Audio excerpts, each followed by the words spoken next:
Waalaikumsalam warahmatullahi wabarakatuh. كيف حالكم شيخ؟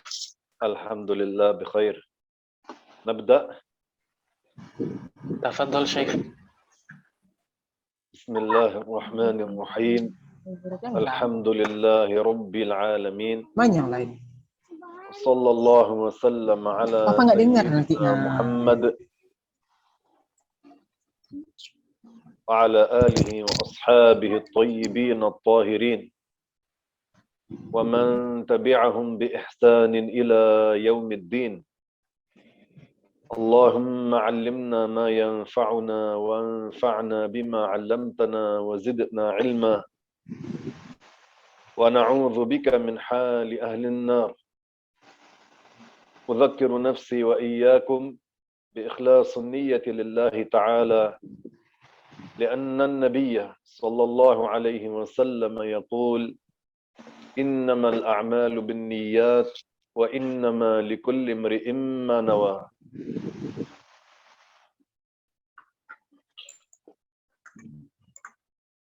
Alhamdulillahi rabbil alamin. Lahun ni'matu wa lahul fadlu wa lahus sana'ul hasan. Salawatullahil barrir rahim. Wal malaikatil muqarrabin ala sayyidina Muhammadin wa ala alihi wa sahabatihi tayyibin at-tahirin. Guru kita bersama Syekh Thariq Wannam mengingatkan kita agar kita sama-sama menghadirkan niat ikhlas karena Allah Subhanahu wa taala, karena Rasulullah Shallallahu alaihi wasallam berpesan yang maknanya sesungguhnya amal kebaikan seseorang itu berdasarkan niatnya, dan bagi setiap orang ia akan memperoleh balasan dari amal kebaikan tersebut sesuai dengan apa yang dia niatkan. أولا أعتذر منكم إذا كانت الصورة ليست واضحة بشكل جيد لأنني أعطي الدرس من غرفتي بسبب المرض الشديد الذي نزل فيه.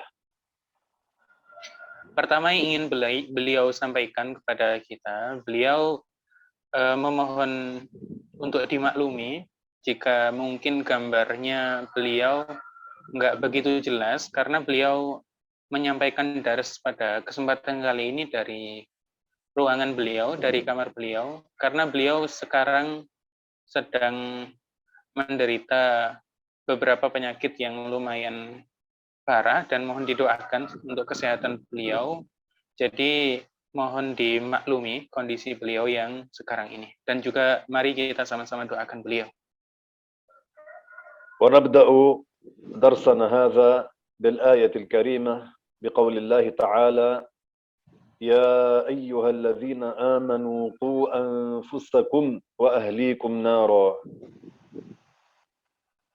Beliau memulai pelajaran kali ini dengan menyebutkan firman Allah Ta'ala yang maknanya, wahai orang-orang beriman, jagalah diri kalian masing-masing dan juga keluarga kalian dari api neraka. سيدنا علي رضي الله عنه بين كيفية حفظ النفس والأهل من نار جهنم. Baginda Ali, semoga Allah memuliakan beliau, semoga Allah meridhai beliau, menjelaskan tentang tata cara seseorang menjaga dirinya dari api neraka. فقال رضي الله عنه علموا أنفسكم وأهليكم الخير. Dalam penjelasan ini beliau menyatakan alimu anfusakum wa ahlakum al-khair. Jadi ajarkanlah diri kalian masing-masing dengan cara belajar misalnya, dan juga ajarkanlah kepada keluarga kalian kebaikan-kebaikan, yakni ilmu agama. Diajarkan ilmu agama kepada dirinya sendiri dengan cara belajar, dan juga mengajarkan keluarganya ilmu agama. واليوم بإذن الله تبارك وتعالى سنتكلم عن تربية الأولاد على الخصوص. Dan pada kesempatan kali ini, pada daras kali ini, beliau akan menjelaskan pembahasan tentang metode mendidik anak-anak secara khusus. قوا أنفسكم هذا أمر من الله عز وجل أن نحفظ أنفسنا وأهلنا من النار. Nah, di situ kan disebutkan qu anfusakum. Di sini terdapat perintah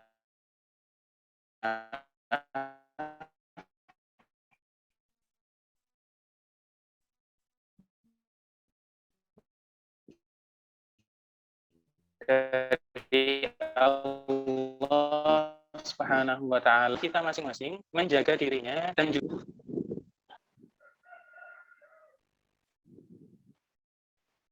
كأن الصوت يتقطع.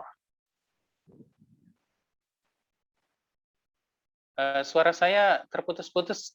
Apa suara saya yang terputus-putus? Kalau di sini suara keras. Oh, suara saya. Ya. Syekh, الآن صوتي واضح ولا ليس واضحا؟ الآن واضح. لعله بسبب الشبكة. نعم. فإذا اليوم بإذن الله تبارك وتعالى سنتكلم عن تربية الأولاد. Jadi pada kesempatan kali ini beliau akan menjelaskan tentang metode untuk mendidik seorang anak. كيف نربي أولادنا التربية الإسلامية؟ Bagaimana cara mendidik putra-putri kita dengan pendidikan yang Islami?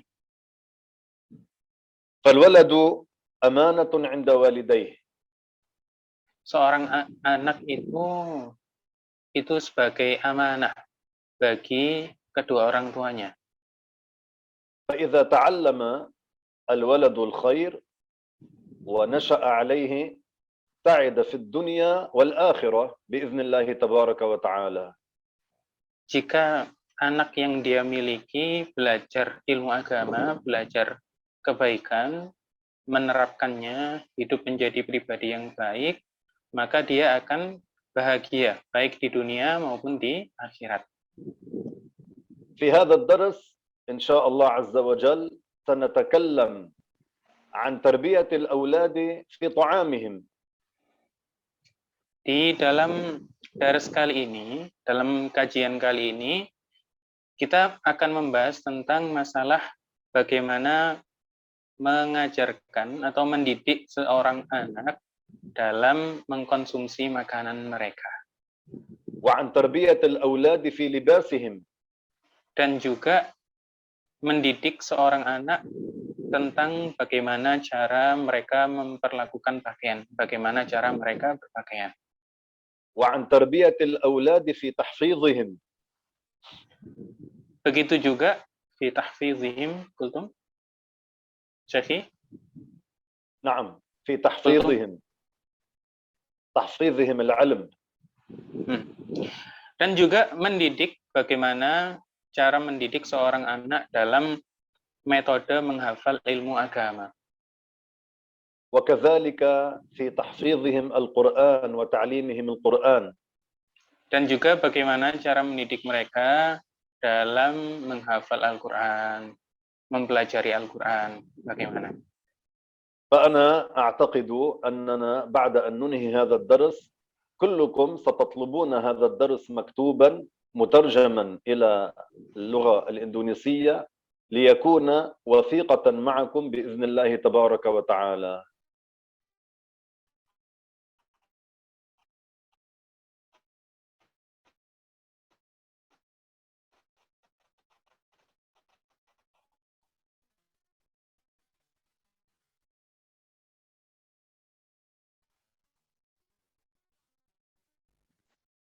Dan beliau tentang penjelasan yang akan beliau sampaikan, sepertinya kita akan butuh sesuatu yang akan di dalam bahasa Indonesia, sehingga akan acuan untuk kita laksanakan ke depannya.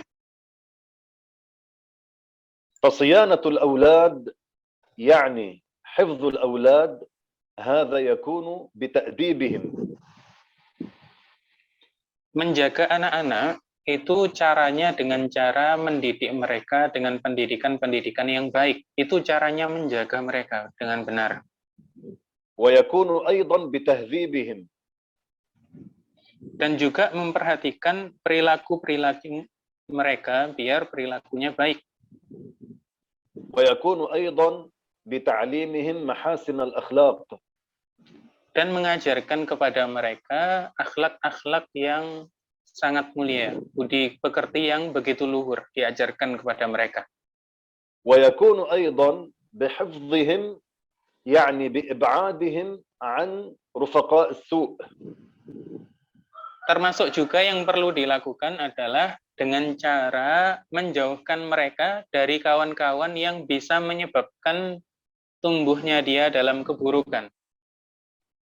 ولنبدأ أولا بالحديث عن إرضاعه. Dan kita akan memulai pembahasan tentang masalah persusuan terhadap dia. فلا يستعمل في حضانته وإرضاعه إلا امرأة صالحة متدينة. Di dalam permasalahan persusuan seorang anak yang masih kecil, jangan sampai disusui oleh seseorang kecuali perempuan tersebut benar-benar baik, benar-benar luhur, benar-benar solihah, benar-benar menjaga agamanya. الامرأة الصالحة التي تأكل الحلال. Yaitu perempuan yang benar-benar solihah, yang menyusui dia, yang mengkonsumsi makanan-makanan yang halal. لأن اللبن الحاصل من الحرام لا بركة فيه. Karena air susu yang digunakan untuk menyusui anak kecil ini yang timbul dari sesuatu yang haram, yaitu sesuatu yang dikonsumsi wanita tersebut yang haram, labannya, air susunya tidak mendapatkan keberkahan, tidak ada keberkahannya. وأيضا هنا أتوجه بالنصيحة إلى كل الأمهات أن تتحرى الحلال في طعامها. Beliau juga memberikan nasihat kepada para ibu-ibu yang sudah memiliki putra-putri untuk apa? Untuk benar-benar menjaga dirinya, menjaga apa yang dia konsumsi, benar-benar memastikan bahwasanya yang dia konsumsi adalah sesuatu yang halal. فتربية الأولاد وتنشئة الأولاد النشء الصالح هذا مبني على قواعد شرعية. Jadi mendidik anak agar supaya kedepannya dia menjadi pribadi yang solih, pribadi yang baik, itu harus dibangun atas pendidikan yang sesuai dengan syariat yang islami. فنبدأ بأنفسنا. Maka kita mulai dulu dari diri kita masing-masing. Kita mulai dari diri kita terlebih dahulu. لنستطيع بعد ذلك أن نربي أولادنا التربية الصالحة. Agar setelah itu, setelah kita mendidik diri kita sendiri, agar kita bisa dengan mudah mendidik dan mengarahkan putra-putri kita menuju arah yang lebih baik dengan cara yang lebih mudah. فإذا أولا تكلمنا عن طعام مرضعته أو طعام أمه التي هي ترضعه إذا كانت هي ترضع ولدها. Jadi yang pertama beliau sampaikan, kita bahas dulu terkait makanan yang dikonsumsi oleh seseorang yang menyusuinya. Baik itu ibundanya sendiri yang menyusui, atau ada seseorang yang memang diwakilkan kepadanya untuk menyusui anak tersebut, diperhatikan. Makanan dari perempuan yang menyusui anak tersebut itu diperhatikan agar benar-benar merupakan makanan yang halal. فإذا كانت أمه ترضعه تتحرى الحلال لأن اللبن الحاصل من الحرام لا بركة فيه. Jadi kalau ibunya sendiri yang menyusui anaknya tadi, seperti pada umumnya, maka ibunya ini benar-benar perlu untuk memperhatikan makanan yang dia konsumsi, bahwasanya itu adalah makanan yang halal, sehingga air susu yang dihasilkannya merupakan air susu yang mendapatkan keberkahan. وإذا جلبت له مرضعة هذه المرضعة أيضا تكون تتحرى الحلال وهي دينة تخاف الله عز وجل، لأنه كما قلنا اللبن الحاصل من الحرام لا بركة فيه. Nah, begitu pula kalau misalkan dalam suatu kondisi anak tersebut tidak disusuin oleh ibunya, tapi ada seseorang yang memang diwakilkan kepadanya, entah itu siapa, dibayar atau bagaimana untuk menyusui anaknya, maka dipilih seseorang yang benar-benar tayyinah, yang benar-benar mematuhi agamanya, berpegang teguh pada agama, dan juga benar-benar memperhatikan makanan yang dia konsumsi, karena pada hakikatnya kalau makanan yang dia konsumsi tidak halal, maka air susu yang dihasilkan tidak ada keberkahannya. ثم بعد أن يكبر بإذن الله تعالى وهو يريد الطعام، الآن نتكلم عن آداب طعامه. Nah, sekarang kalau anak tadi sudah mulai tumbuh besar, mulai mengkonsumsi makanan-makanan selain ASI tadi, maka kita sekarang akan membahas tentang adab-adab tentang cara dia mengkonsumsi makanan. فينبغي أن يعلم الأدب في طعامه. Anak tersebut yang sudah mulai tumbuh, mulai mengerti, sangat perlu untuk diajarkan kepadanya tentang masalah adab dalam makan. مثال على ذلك أن يأخذ الطعام بيمينه. Termasuk contoh adab ketika makan adalah ngambil makanan pakai tangan kanan. Ini kelihatannya kanan ya, kawan-kawan ya. Baterainya terbalik gara-gara itu, gara-gara kameranya. وأن يقول بسم الله عند تناول الطعام. Dan juga ketika memulai mengkonsumsi makanan, hendak mengkonsumsi makanan, dia memulainya, dibiasakan anak tadi untuk memulainya dengan mengucapkan Bismillah. وأن يأكل مما يليه، يعني من طرف الوعاء الذي يليه. Dan juga dibiasakan anaknya itu untuk apa? Untuk memakan makanan yang berada di tepi samping dia. Jadi misalkan makan bareng, nggak di tepi yang jauh dari dia, tapi yang dekat sama dia itu yang dimakan. Dibiasakan seperti itu. وأن لا يبادر إلى الطعام قبل غيره. Dan juga dibiasakan biar nggak cepet-cepet mulai makan, ngambil makanan sebelum yang lain, kayak lomba-lomba cepet-cepetan ngambil makanan gitu. يعني مثلا أهله إذا وضعوا الطعام وجلس ليأكل ينتظر والده، ينتظر أمه، ينتظر إخوته الكبار ليأكلوا ثم هو يبدأ بالأكل. Nah, misalkan contohnya gini, di keluarganya dibiasakan makan bareng, kemudian disediakan makanan terlebih dahulu di tempat makan, kemudian apa? Dia tidak dibiasakan untuk langsung ngambil makanan, tapi nunggu dulu, ayahnya ditunggu, ibundanya ditunggu, kakak-kakaknya ditunggu. Kemudian setelah mereka memulai makanan, baru anak ini yang dididik ini memulai untuk mengambil makanan dan mengkonsumsi makanan tersebut. Tidak justru sebaliknya, malah ninggalin yang lain yang lebih tua dari dia. وأن لا يحدق في الطعام، يعني ينظر بقوة إلى الطعام. Dan juga termasuk yang perlu dijaga juga, anak tadi dilatih agar tidak terlalu nampakin bahwasanya dia nafsu banget sama makanan ini gitu. Jangan sampai terlalu nampakin hal tersebut. ولا إلى من يأكل، لا يحدق بالنظر إلى من يأكل. Juga jangan memperlakukan ini pandangan tersebut kepada orang yang sedang makan juga. Seperti halnya tidak memperlakukan kepada makanan seperti itu juga kepada orang yang sedang makan.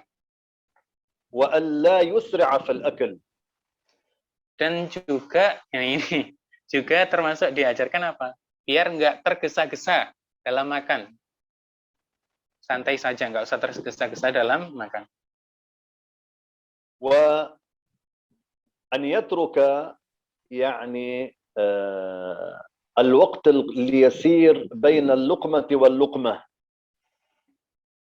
Dan juga membiasakan apa? Ada jeda tertentu, waktu tertentu antara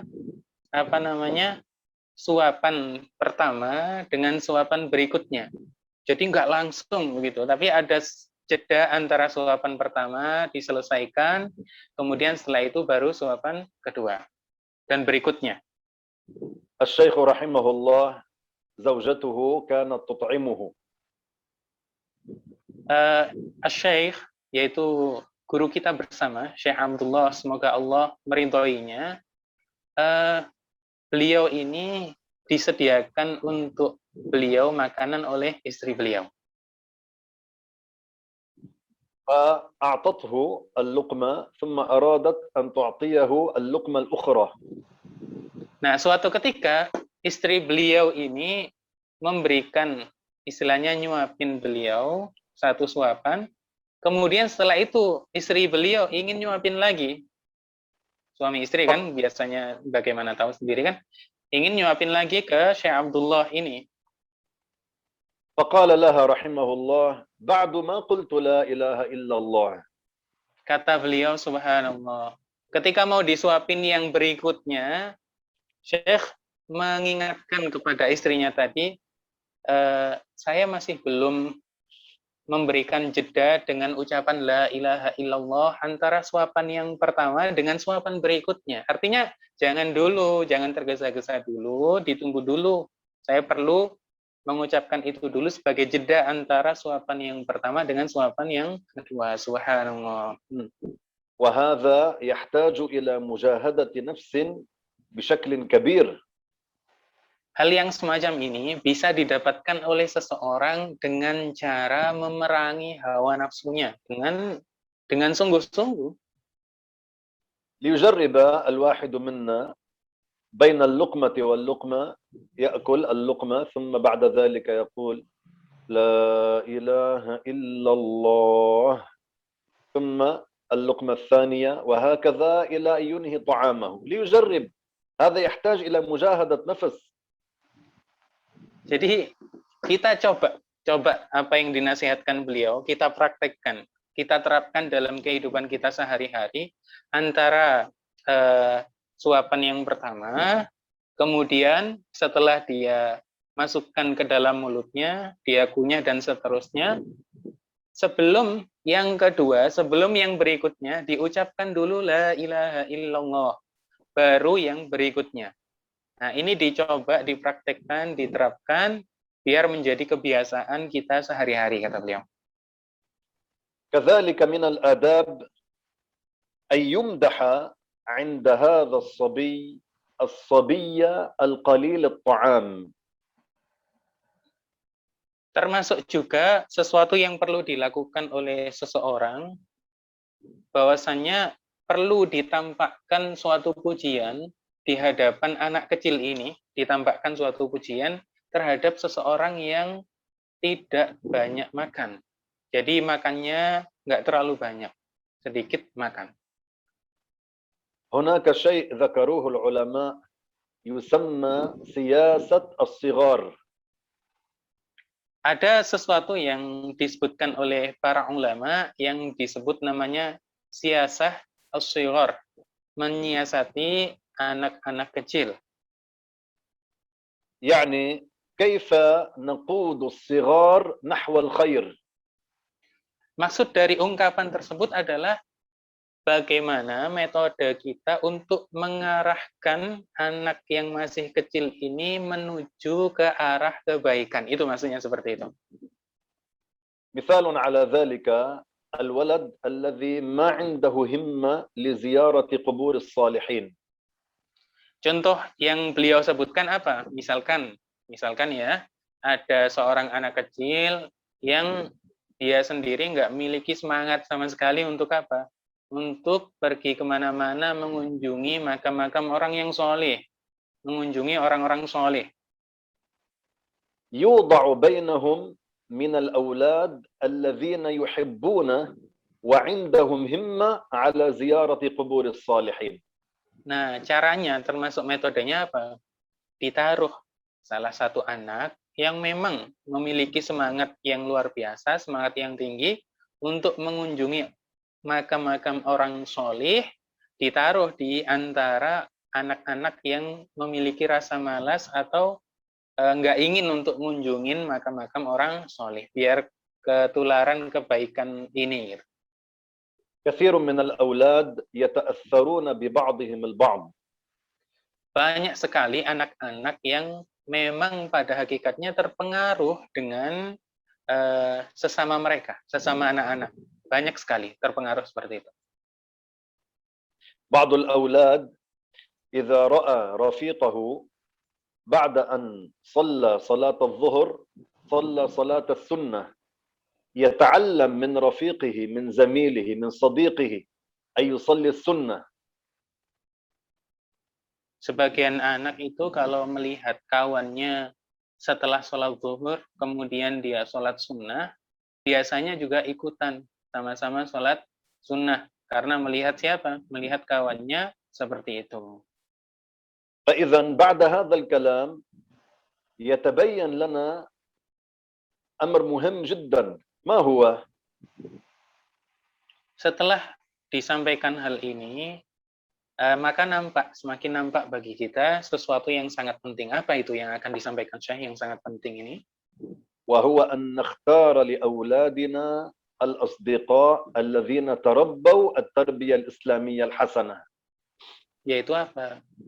Cara memilih teman-teman atau kawan-kawan dari putra-putri kita, yaitu kawan-kawan yang memang sudah terbiasa hidup dengan pendidikan yang baik, pendidikan yang islami. بعض الناس يفرحون أن أولادهم يصاحبون أولاد الأثرياء. Sebagian orang itu senang kalau misalkan anaknya itu temenan sama anak-anak orang kaya. Sebagian orang kayak gitu, senangnya begitu. وهذا الولد قد يتعلم من أولاد الأثرياء العادات القبيحة ليست العادات الإسلامية. لا يتعلم العادات الإسلامية. Padahal kalau tipe pemilihannya seperti itu, mungkin saja putra-putri kita belajar dari mereka kebiasaan-kebiasaan buruk. Justru nggak belajar dari mereka kebiasaan-kebiasaan baik, adab-adab Islami, nggak belajar dari mereka seperti itu. وليس معنى كلامي أن كل عائلة ثرية عندها عادات قبيحة. ليس هذا معنى الكلام. Tentu bukan maksudnya Syekh, kalau ada anak-anak orang kaya pasti mereka buruk. Bukan itu.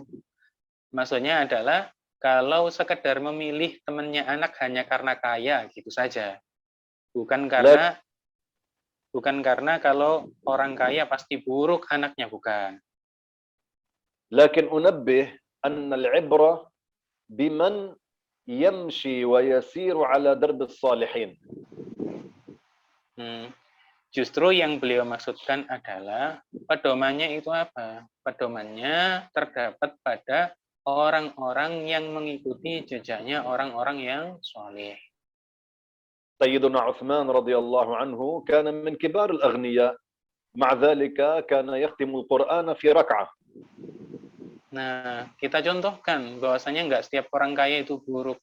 Contohnya Sayyiduna Utsman, semoga Allah meridhoinya, kita sama-sama tahu. Beliau termasuk orang-orang yang paling kaya di masanya, termasuk orang-orang yang sangat kaya di masanya. Dan termasuk kebaikan yang beliau lakukan apa? Beliau menghatamkan Al-Quran dalam satu rakaat. Subhanallah. فإذا أردنا التنبيه أن لا نفرح دائما بصحبة الأغنياء. Jadi yang kita ingin sampaikan, yang ingin disampaikan oleh beliau adalah bahwasanya jangan sampai kegembiraannya itu terpusat pada apa? Oh ini loh anak saya temenan sama orang-orang kaya, anak orang-orang kaya. Jangan itu pusat kebahagiaannya. إنما نفرح بصحبتنا للصالحين سواء كان غنيا أو فقيرا. Tapi justru kegembiraan kita jika sahabat atau kawan-kawan dari kita, dari anak-anak kita adalah orang-orang soleh. Walaupun dia kaya ataupun dia miskin, yang penting solehnya. وبعد الكلام عن آداب الطعام بالنسبة للولد أيضا نستفيد فائدة عظيمة. ما هي؟ Setelah menjelaskan terkait pembahasan masalah makanan dari anak-anak ini tadi, kita juga mendapatkan faidah yang begitu luar biasa. Apa faidah itu dari pembahasan yang sudah disampaikan tadi? هذا الولد يصير عنده القناعة بالقليل. Anak ini kalau dibiasakan dengan pendidikan tadi yang sudah disampaikan oleh Syekh dan saya terjemahkan tadi, maka anak ini menjadi apa? Seseorang yang memiliki sifat qanaah, menerima dengan kondisi dia walaupun sedikit, walaupun sempit, walaupun tidak lapang. Terbiasa menerima dengan kondisi seperti ini. لأن من الناس من ليس عنده قناعة بالقليل إذا أصيب بالفقر بالقلة يسعى لجمع المال ولو كان من طريق الحرام والعياذ بالله تعالى. Karena sebagian orang, kawan-kawan, kalau seandainya tidak punya sifat qanaah dengan sesuatu yang sedikit, yang sempit, dia itu kalau diuji, kalau dicoba dengan kefakiran, sehingga kondisi dia miskin, kondisi dia fakir, dia itu berupaya semaksimal mungkin untuk mengumpulkan uang, walaupun dengan cara yang diharamkan oleh Allah Subhanahu wa Ta'ala. Semoga Allah melindungi kita dari keburukan semacam ini. لذلك من الآداب الإسلامية أن ننظر إلى من هو أدنى منا في أمور الدنيا. Dan termasuk adab Islami yang perlu kita perhatikan adalah kalau kita melihat pada urusan dunia, maka perlu kita senantiasa melihat kepada orang yang ekonominya di bawah kita. ما معنى أن ننظر إلى من هو أدنى منا في أمور الدنيا؟ Apa makna kita melihat seseorang yang ekonominya di bawah kita dari segi urusan duniawi? مثلا تقول في نفسك أنا عندي هذا الثوب غير ما عنده. Ya, begini, misalkan kita punya suatu pakaian tertentu gitu dengan harga tertentu.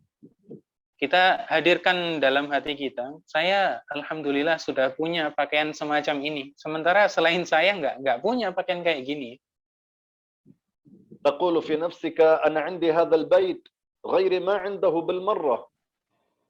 Atau misalkan kita termasuk seseorang yang punya rumah, kemudian kita lihat saya termasuk orang yang punya rumah semacam ini. Sementara ada orang-orang yang tidak punya rumah. Sama sekali nggak punya rumah.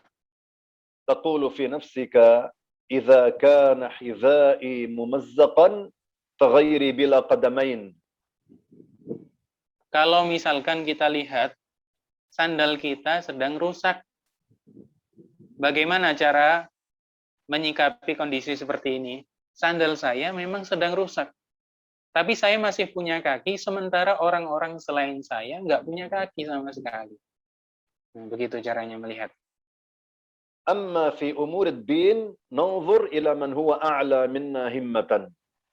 Adapun terkait urusan agama, maka kita lihat kepada seseorang yang lebih tinggi semangatnya daripada kita.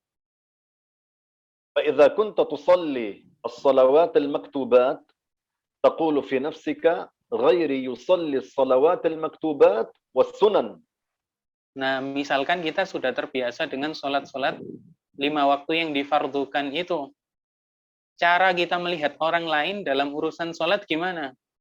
Selain saya ini, orang-orang selain saya, orang lain, sholatnya nggak cuma 5 waktu. Tapi mereka sholat 5 waktu dan juga sholat-sholat sunnah dikerjakan oleh mereka. Itu cara kita melihat dalam urusan agama, begitu. وإذا كنت تصلي السنن تقول في نفسك غيري يقوم الليل. Kalau misalkan kita sudah sholat 5 waktu, ditambah sholat-sholat sunnah rawatib misalkan itu, kita katakan kepada diri kita, saya sholat sunnah seperti ini, orang lain selain sholat sunnah seperti ini juga menambah qiyam lail pada malam harinya, mendirikan malamnya dengan ibadah. وفي أمور العلم إذا كنت تحضر في الأسبوع مرة درسا واحدا قل غيري يحضر كل يوم. Misalkan dalam urusan ilmu agama, misalkan kita biasanya hadir seminggu sekali ikut ngaji gitu. Cara menghadirkan semangat yang lebih tinggi gimana? Orang lain itu kok bisa ya setiap hari hadir di majelis ilmu agama, sementara saya masih seminggu sekali. Begitu cara meningkatkannya dalam urusan ilmu agama. دائما في أمور الدين انظروا إلى من هو أعلى منكم همة. Maka dalam urusan agama kita perlu untuk senantiasa memperhatikan orang-orang yang jauh lebih tinggi semangatnya daripada kita, agar kita lebih termotivasi, lebih naik lagi tingkatannya. من مكائد الشيطان أنه يزين للواحد منا عمل السوء. Dan termasuk tipu daya syaitan yang perlu kita hati-hati adalah bahwasanya dia itu memperhias sesuatu yang buruk, seolah-olah dianggap sebagai sesuatu yang baik. مثال على ذلك الامرأة التي تركت الحجاب، الشيطان ماذا يقول لها؟ Contoh yang akan beliau sampaikan, misalkan ya, ada seorang perempuan yang apa? Yang tidak menutup aurat. Nggak pakai kerudung lah bahasanya. Apa yang dikatakan oleh syaitan kepadanya? Nah, يقول لها لست وحدك من ترك الحجاب، كثير من النساء المسلمات غير متحجبات. Gimana tipu daya syaitan terhadap perempuan ini? Yang dikatakan syaitan atau tipu dayanya kepada perempuan yang nggak nutup auratnya ini, nggak memakai kerudung ini, dia mengatakan, bukan cuma kamu yang nggak pakai kerudung, nggak nutup aurat, banyak sekali wanita-wanita lain yang sama kamu. Jadi nggak cuma kamu yang nggak nutup aurat. وإذا وقع في معصية من المعاصي يقول له لست وحدك من وقع في هذه المعصية، كثير من الناس يقعون في هذه المعصية. Nah, begitu juga kalau misalkan di antara kita terjatuh pada kemaksiatan. Kemudian syaitan berusaha berbisik. Udah yang jatuh pada maksiat semacam ini bukan cuma kamu. Tapi banyak orang yang terjatuh pada kemaksiatan semacam ini. لذلك تنبهوا ألا تقعوا في مكائد الشيطان. Nah, kita perlu untuk benar-benar berhati-hati, menjaga diri kita masing-masing, agar kita tidak sampai terjatuh pada tipu daya syaitan yang semacam ini dan tipu daya yang lainnya.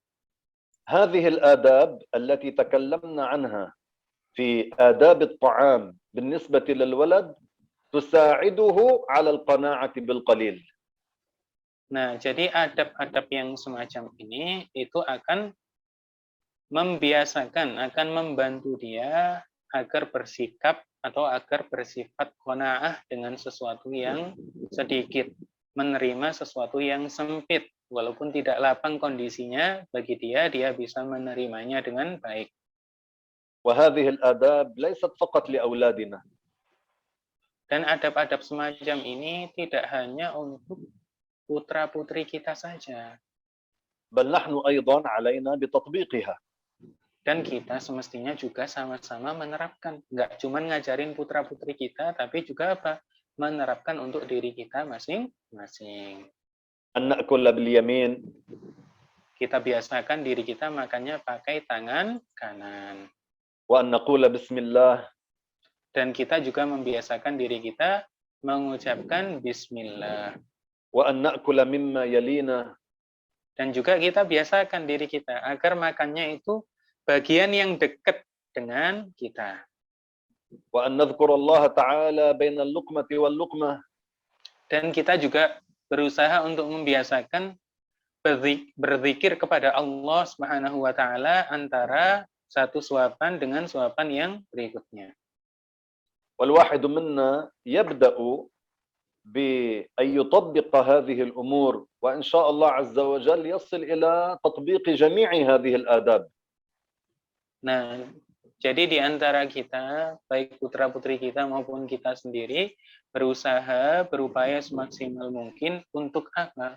Untuk membiasakan hal ini sedikit demi sedikit, sehingga harapan kita kita sampai pada semua adab-adab yang baik tadi, kita terapkan semuanya.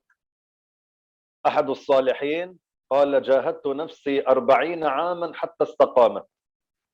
Sebagian orang solih mengatakan, jahadtu nafsi arba'ina aman hatta istaqamat. Kata beliau yang maknanya, saya benar-benar memerangi hawa nafsuku selama 40 tahun. Sampai benar-benar diriku ini istiqomah dalam kebaikan. الآن ننتقل إلى الكلام على تعليم الولد. Nah, setelah tadi membahas tentang metode konsumsi makanan, baik bagi anak-anak kita maupun bagi kita pribadi, sekarang kita berpindah pembahasan yang kaitannya dengan pendidikan anak dalam masalah ilmu agama, mengajarkan kepadanya ilmu agama. هناك سن يقال له سن التمييز. Ada batasan usia tertentu yang ketika seorang anak sampai pada usia tersebut disebut sudah sampai pada usia tamyiz namanya. يعني أن هذا الولد صار عنده من التمييز بحيث يفهم الخطاب ويرد الجواب. Yang dimaksud adalah anak tersebut sampai pada tahapan sekira dia paham apa yang dibicarakan oleh seseorang dan juga dia bisa menjawab berdasarkan pemahamannya, bukan karena didikte, tapi karena pemahaman yang dia miliki pada tahapan tadi. يرد الجواب عن فهم Jadi ليس بمجرد تحفيظ أمه له إنما أجاب عن فهم. Jadi dia itu menjawabnya, bisa menjawab pertanyaan tertentu karena dia benar-benar memahami pertanyaan tadi, sudah pada tahapan ini. Bukan karena ibunya terbiasa dikte dan membuat dia hafal suatu kata-kata sehingga jawabannya kayak seperti itu. Bukan, tapi dia jawabnya karena dia memang benar-benar paham apa yang dilontarkan kepadanya dan menjawabnya pakai pemahaman dia. كما لو سأله سائل رمضان كم مرة يأتي في السنة؟ فيجيب عن فهم مرة واحدة. Misalkan kalau ada orang yang bertanya kepadanya, Ramadan itu ini perlu dicatat contoh pertanyaan kepada anak yang sudah tamyiz belum itu perlu dicatat contohnya biar ngasih contohnya dari guru kita. Contohnya apa? Misalkan dia ditanya Ramadan itu dalam 1 tahun berapa kali? Terus dia menjawab 1 kali karena dia paham bahwasanya Ramadan itu cuma sekali dalam 1 tahun. فإذا بلغ سن التمييز نعم. Jika anak tersebut sudah sampai pada usia tamyiz yang sudah dijelaskan beliau tadi, يشغل بتعلم علم الدين. Nah, kalau sudah tamyiz, sudah paham tadi kan, sudah mulai mengerti tadi, maka anak tersebut mulai disibukkan dengan mempelajari ilmu agama. وأول ما يعلم تنزيه الله تعالى عن مشابهة المخلوقين. Dan yang pertama kali diajarkan kepada anak tadi yang sudah mulai tamyiz adalah menjelaskan tentang bahwasanya Allah Ta'ala tidak menyerupai segala sesuatu pun dari makhluknya. وما يتبع ذلك من أمور الاعتقاد. Dan juga hal-hal yang berkaitan dengan hal tadi dari urusan-urusan akidah, dari urusan-urusan keyakinan diajarkan kepada dia. كذلك يعلم أحكام الصلاة. Nah, begitu juga anak tadi mulai diajarkan kepadanya tentang hukum-hukum sholat. أحكام الطهارة والصلاة. Hukum-hukum yang berkaitan dengan bersuci dan juga hukum-hukum yang berkaitan dengan sholat. وكذلك أحكام الصيام. Begitu juga diajarin juga tentang hukum-hukum yang berkaitan dengan puasa.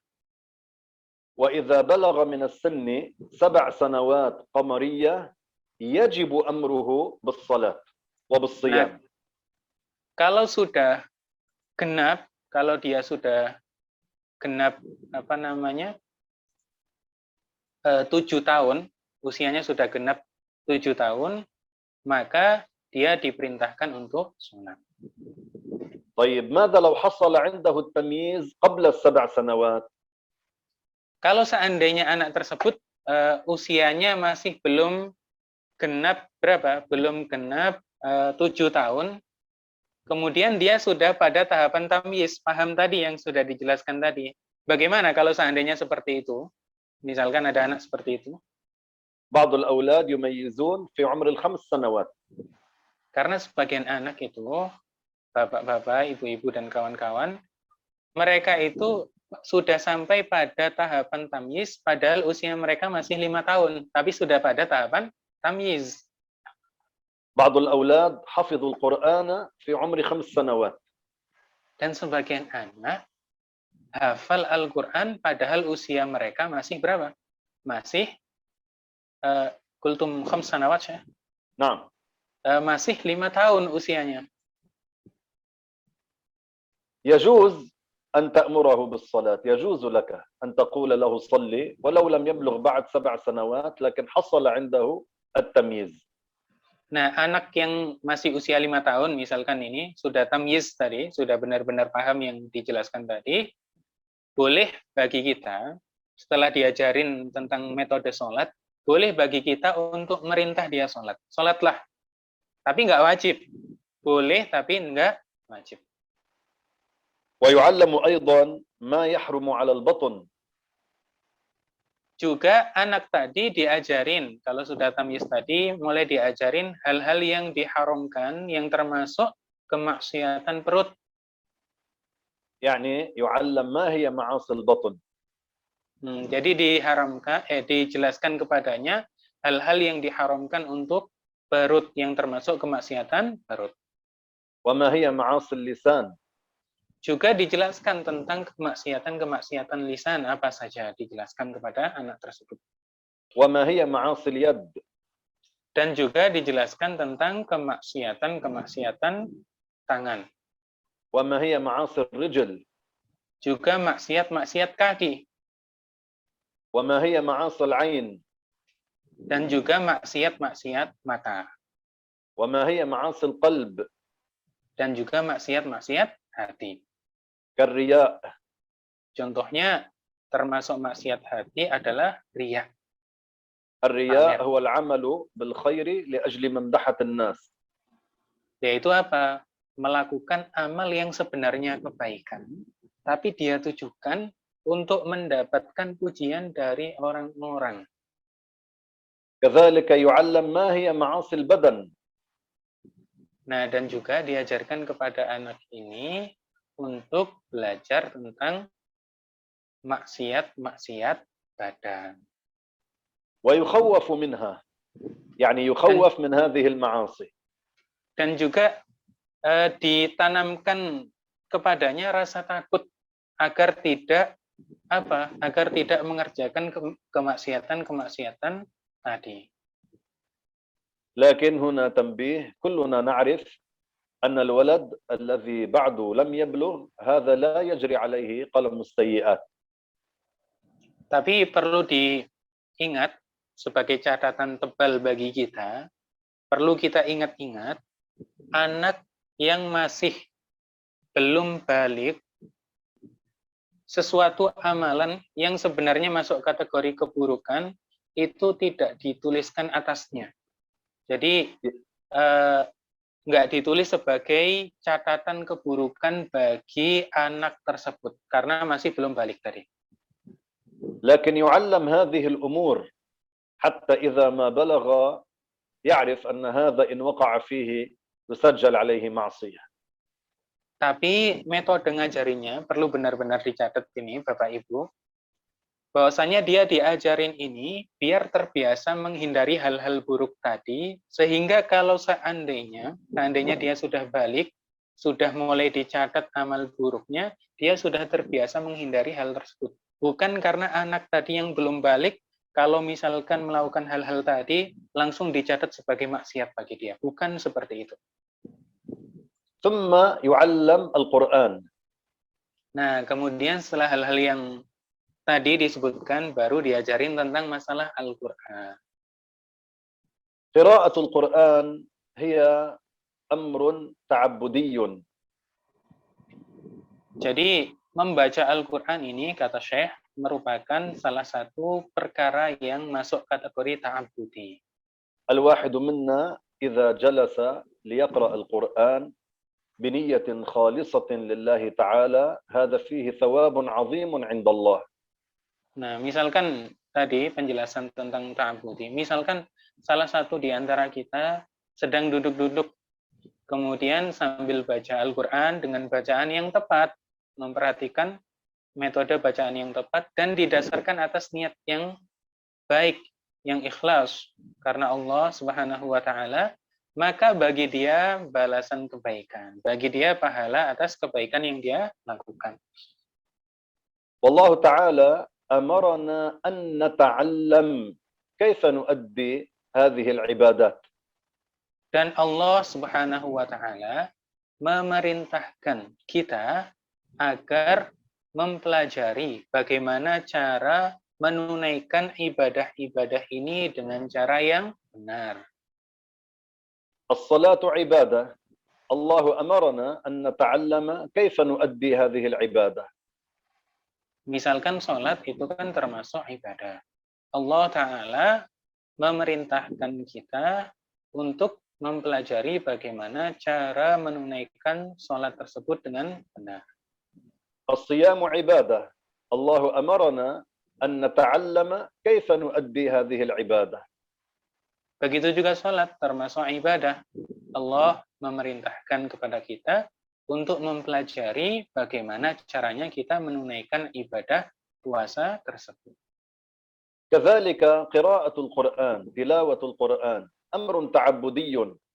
الله تعالى أمرنا أن نتعلم كيف نتلو القرآن. Begitu juga tentang membahas atau tentang membaca Al-Quran. Allah Ta'ala memerintahkan kita untuk mempelajari bagaimana metode tilawah Al-Quran, metode membaca Al-Quran dengan cara yang benar. Kita diperintahkan untuk mempelajari itu, biar bacaan kita benar, biar bacaan kita tepat. إذا أردنا نحن أن نتلو القرآن علينا أن نتعلم. Jadi jika kita ingin membaca Al-Quran, kita harus belajar terlebih dahulu metode baca Al-Quran yang benar.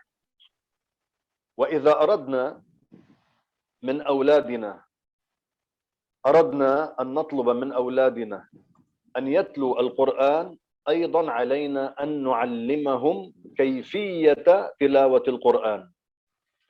Begitu juga kalau kita ingin menyuruh anak kita untuk membaca Al-Quran, membiasakan anak kita membaca Al-Quran, maka kita ajarin dulu bagaimana caranya membaca Al-Quran yang benar. نحن نتعلم ونعلمهم. Jadi kita dulu belajar, kemudian kita ajarin putra-putri kita. أو نأتي بأستاذ نتعلم نحن وأولادنا من هذا الأستاذ.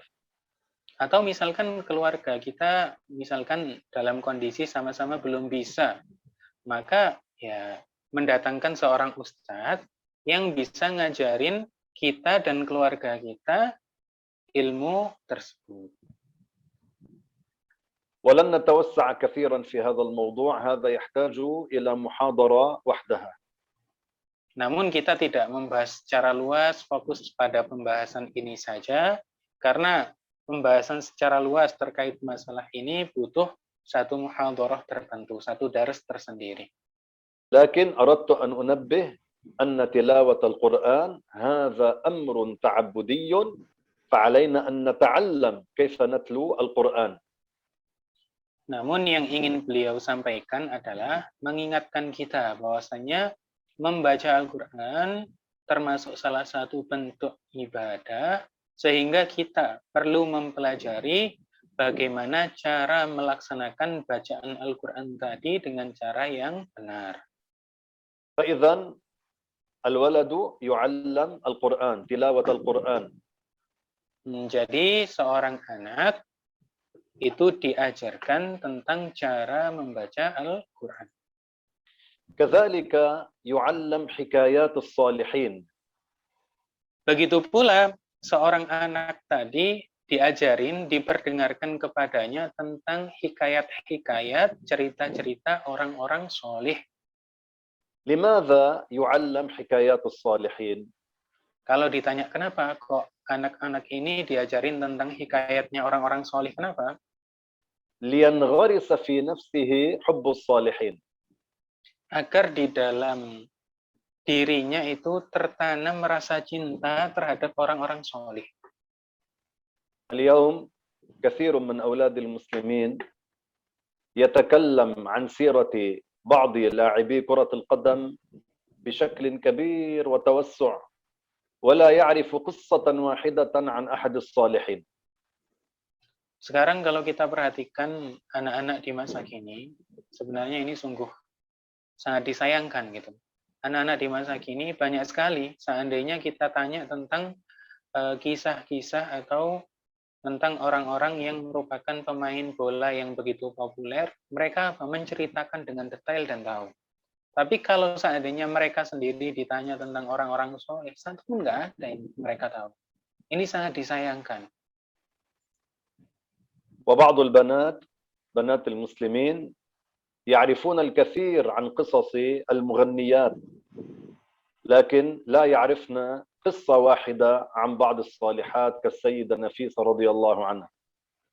Dan kalau tadi dicontohkan tentang anak-anak kecil laki-laki pemain bola, tentang pemain bola, kalau seandainya kita bahas tentang anak-anak perempuan di masa kini, banyak sekali di antara mereka yang sangat tahu, bahkan dengan detail tentang apa berita-berita yang kaitannya dengan artis, dengan para penyanyi. Mereka tahu perkembangan gosip-gosip dan lain sebagainya.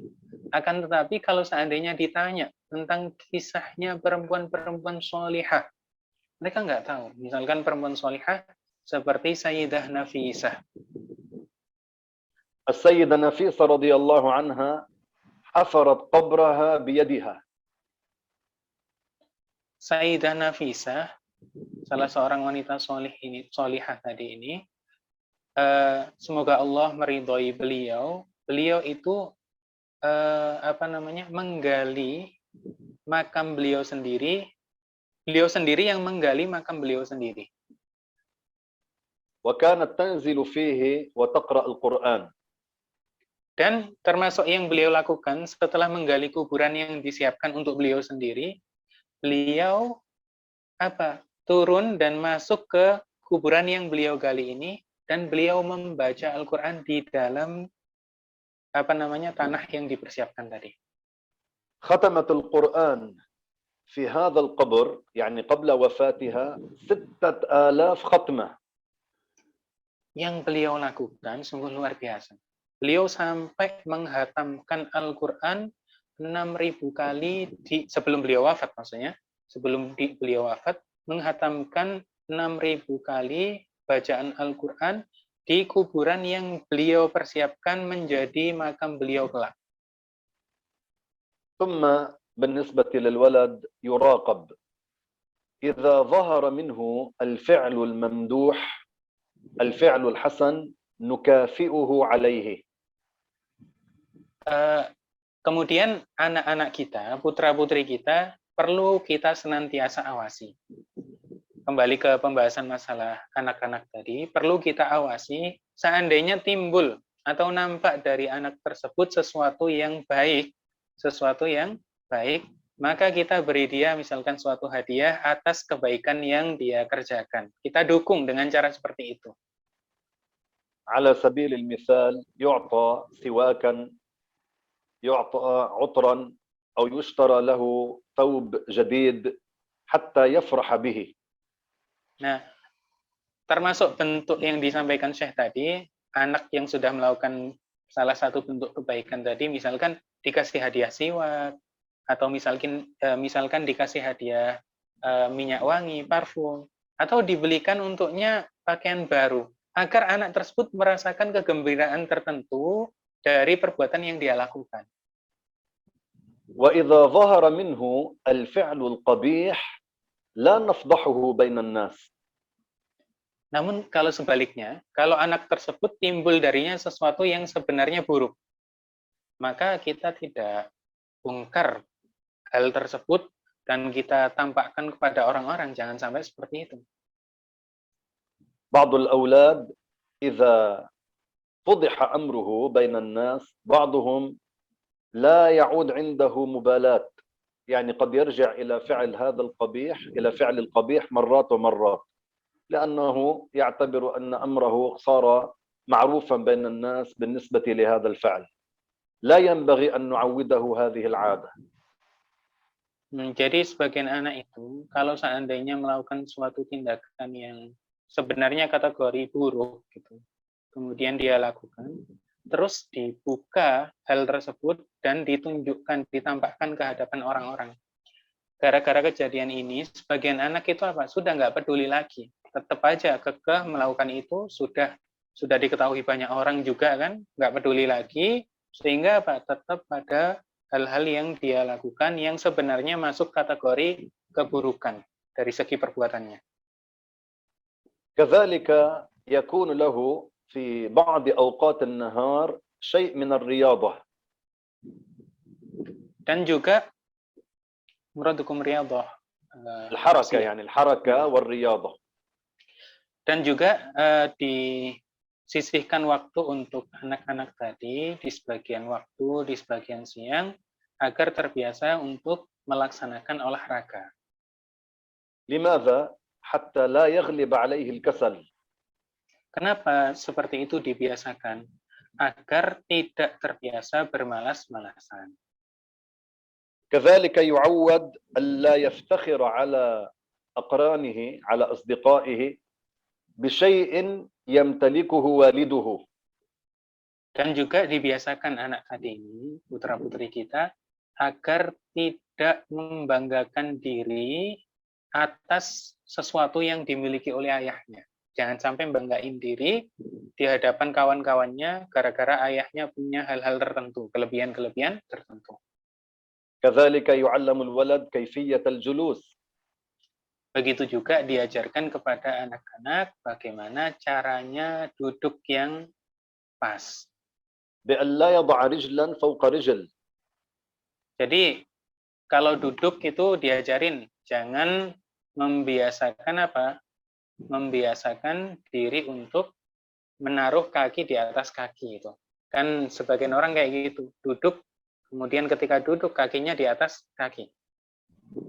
وأن لا يستدبر غيره، يعني ألا يعطي ظهره لغيره. Dan juga jangan apa? Jangan membelakangi yang lain. Membelakangi yang lain, jangan sampai membelakangi yang lain. وكذلك يمنع من كثرة الكلام. Dan juga diajarkan biar nggak banyak ngomong. Terlalu banyak ngomong, nyerocos saja. ويعلم أن يحسن الاستماع. Dan juga diajarin cara menjadi pendengar yang baik. لمن يتكلم معه ممن هو أكبر منه سنا. Nah, jadi kalau ada orang yang lebih tua dari dia sedang ngomong, diajarin anak tersebut agar menjadi pendengar yang baik, bukan malah nggak peduli sama sekali. كثير من الناس لا يستمعون جيدا إلى من يكلمهم.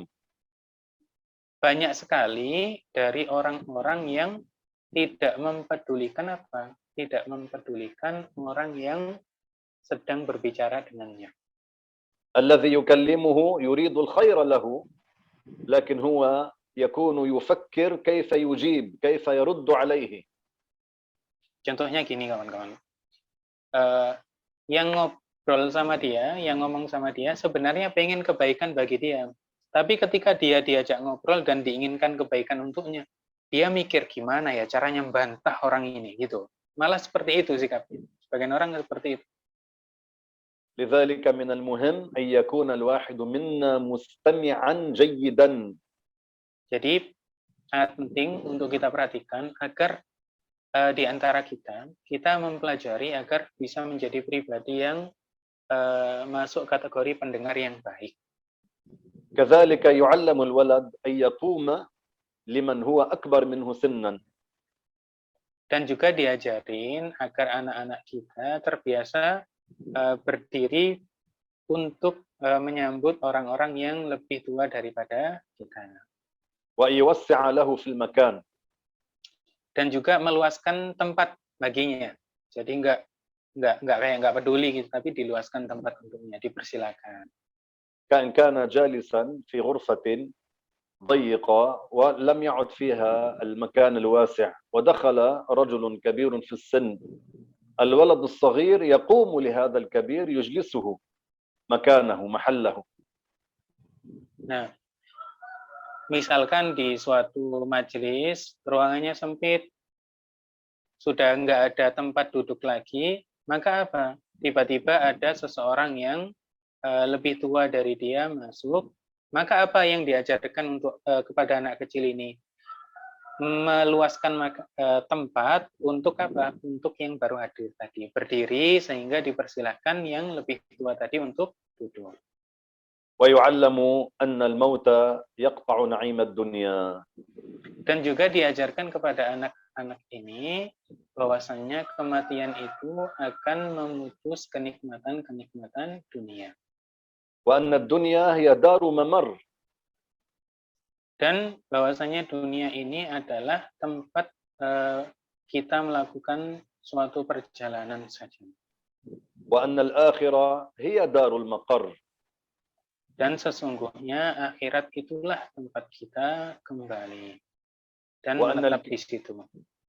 وأن الكيس من دان نفسه وعمل لما بعد الموت. Dan orang yang cerdas diajarkan kepada anak tersebut bahwasanya orang yang cerdas adalah orang yang benar-benar menata dirinya, memerangi hawa nafsunya, dan memperbanyak amalan-amalan kebaikan-kebaikan untuk kebaikannya di akhirat kelak atau di hari setelah kematiannya kelak. وسنختم درسنا هذا بقصة أحد الصالحين وهو سهل التستري رضي الله عنه. Kita tutup kajian kita pada siang hari ini dengan menyebutkan kisah sebagian orang yang soleh yang bernama Sahal At-Tusturi. Semoga Allah meridhai beliau.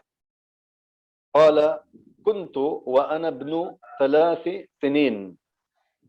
Beliau berkata, yang bernama Sahal tadi, saya pada waktu itu masih berusia 3 tahun.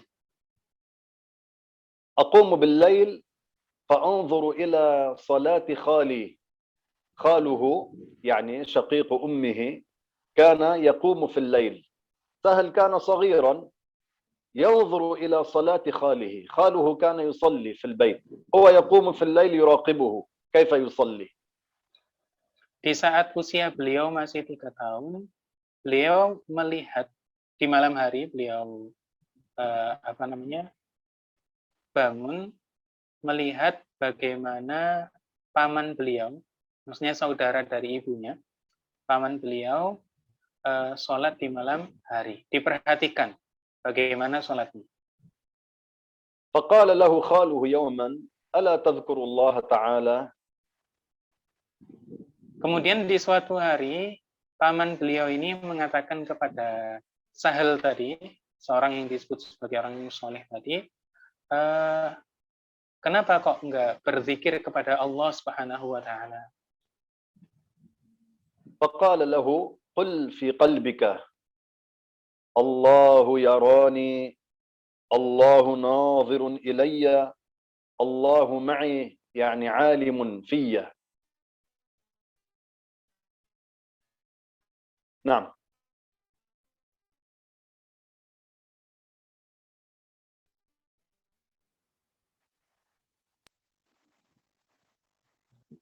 Suara saya masih jelas ya? Beliau berkata kepada Sahal tadi, pamannya berkata bahwasanya hadirkan di dalam hatimu, katakan di dalam hatimu bahwasanya Allah Ta'ala melihatku. Allah Ta'ala maha mengetahuiku. Nah. قال سهل رضي الله عنه فقلت ذلك ليالي ثم أعلمته. يعني ردد هذا الذكر: الله معي، الله ناظر إلي، الله شاهد. صار يردد هذا الذكر، ثم أعلم خاله بأنه ردد هذا الذكر. Kemudian di malam-malam berikutnya, setelah mendengar saran dari pamannya tadi, dilakukan, diulang-ulang zikir tadi. Di dalam hatinya diulang-ulang bahwasanya dihadirkan tadi Allahu yarani, Allah Ta'ala maha melihatku, Allah Ta'ala maha mengetahuiku.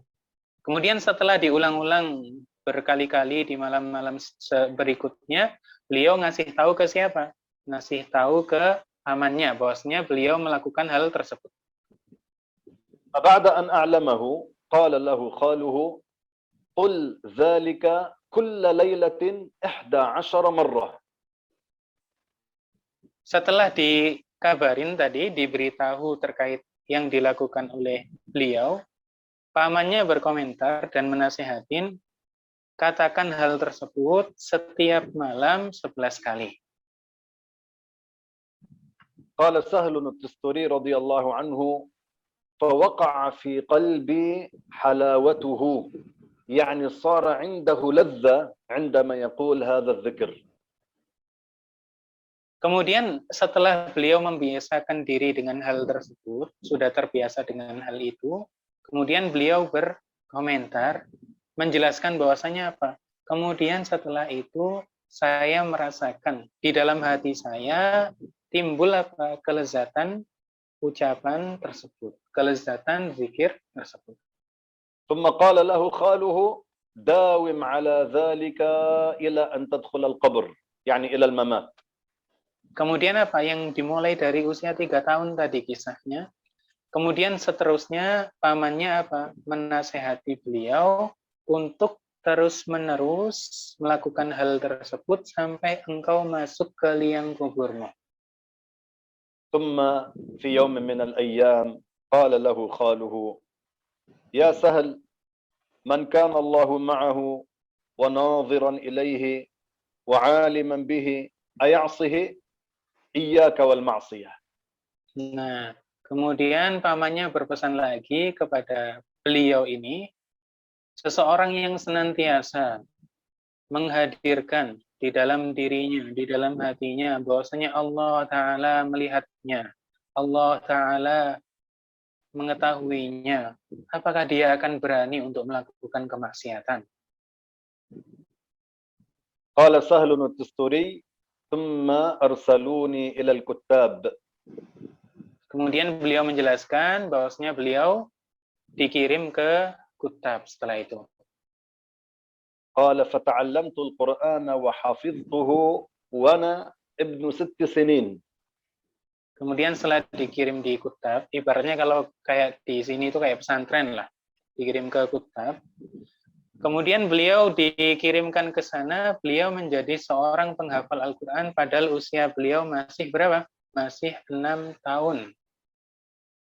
هذا سهل كان من كبار الصالحين رضي الله عنه. Jadi seseorang yang namanya Sahlun tadi, ini termasuk orang-orang yang sangat soleh. خاله رباه منذ الصغر على هذا الذكر. Paman beliau membiasakan, mendidik beliau ketika beliau masih kecil dengan membiasakan dirinya untuk mengulang-ulang zikir-zikir yang disebutkan tadi. Allahu yarani, Allahu ma'i, Allahu syahidun. Allahu yarani tadi, Allah Ta'ala maha melihatku, Allahu ma'i, yang maknanya Allah Ta'ala maha mengetahuiku. Begitu juga Allahu syahidun, itu maksudnya Allah Ta'ala maha mengetahui. Man kana hadha fi qalbihi daiman, yani kana mustahdiran lihadha, biiznillah ta'ala yatajannab al-ma'asi.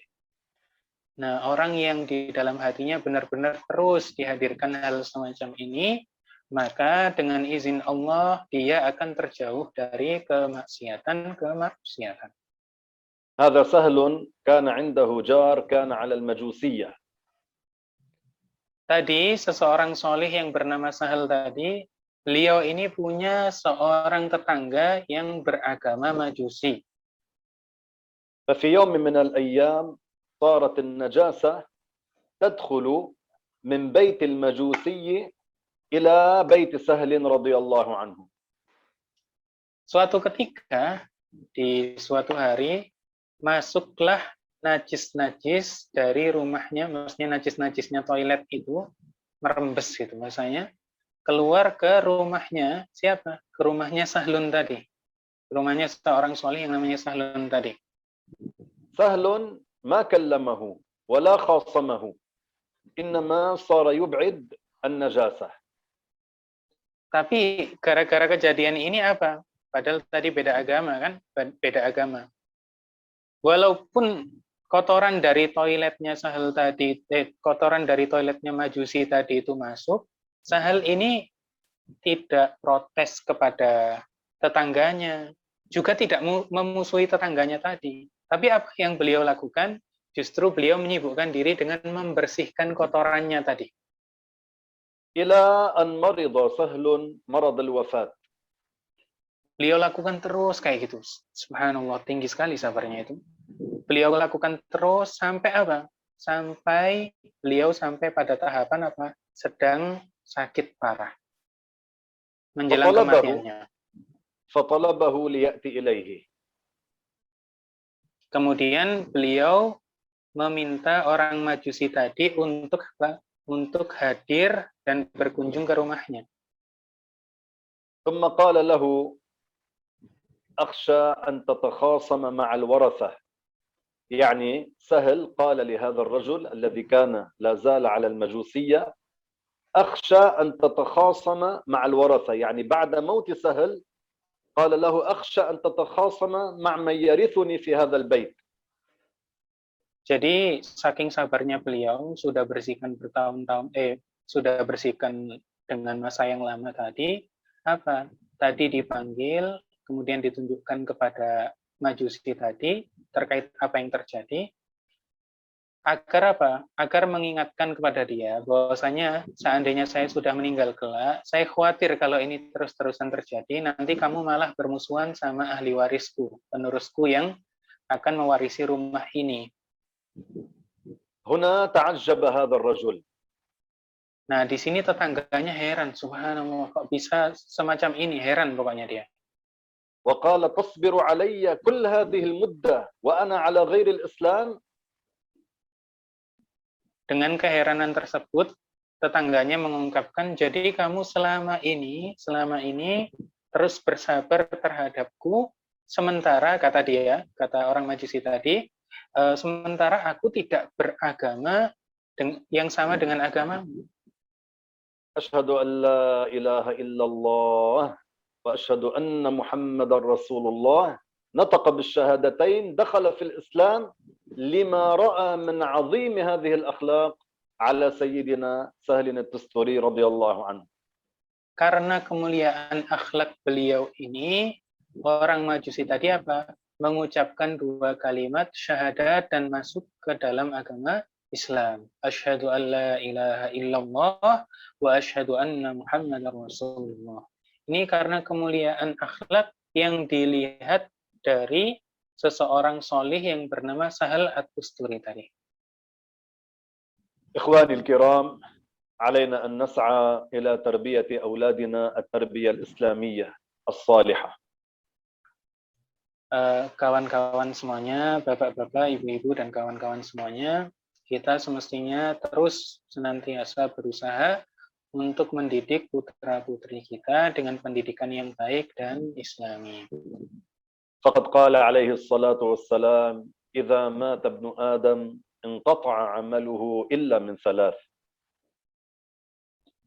Rasulullah Shallallahu Alaihi Wasallam bersabda yang maknanya seorang manusia itu jika sudah meninggal maka terputuslah amal-amal taklifinya illa min salas, kecuali sesuatu yang bersumber dari tiga hal. صدقة جارية, sedekah jariah yang sudah dia lakukan, وعلم ينتفع به dan ilmu yang pernah diajarkan yang sekira bermanfaat, وولد صالح يدعو له. dan juga seorang anak yang soleh yang mendoakan dia. والله سبحانه وتعالى أعلم وأحكم. اللهم علمنا ما ينفعنا وانفعنا بما علمتنا وزدنا علما يا رب العالمين. اللهم اشفنا وعافنا وقونا واختم لنا بحسن الختام يا أكرم الأكرمين يا ذا الجلال والإكرام. سبحان الله والحمد لله وصلى الله وسلم على سيدنا محمد وعلى آله وأصحابه الطيبين الطاهرين.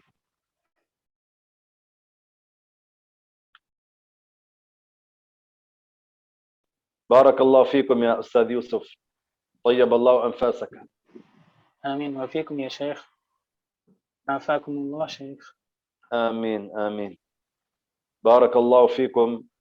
أسأل الله تعالى أن يوفقنا جميعا إلى ما يحبه ويرضاه.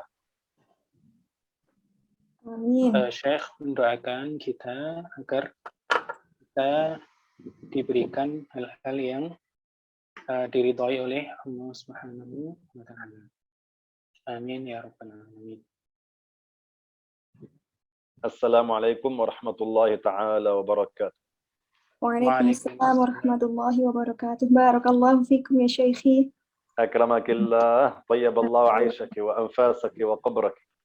شفق الله شيخي. آمين. Ya Syekhi. آمين آمين آمين. طيب الله عيشك. أحسن الله إليكم. Amin. Alhamdulillah.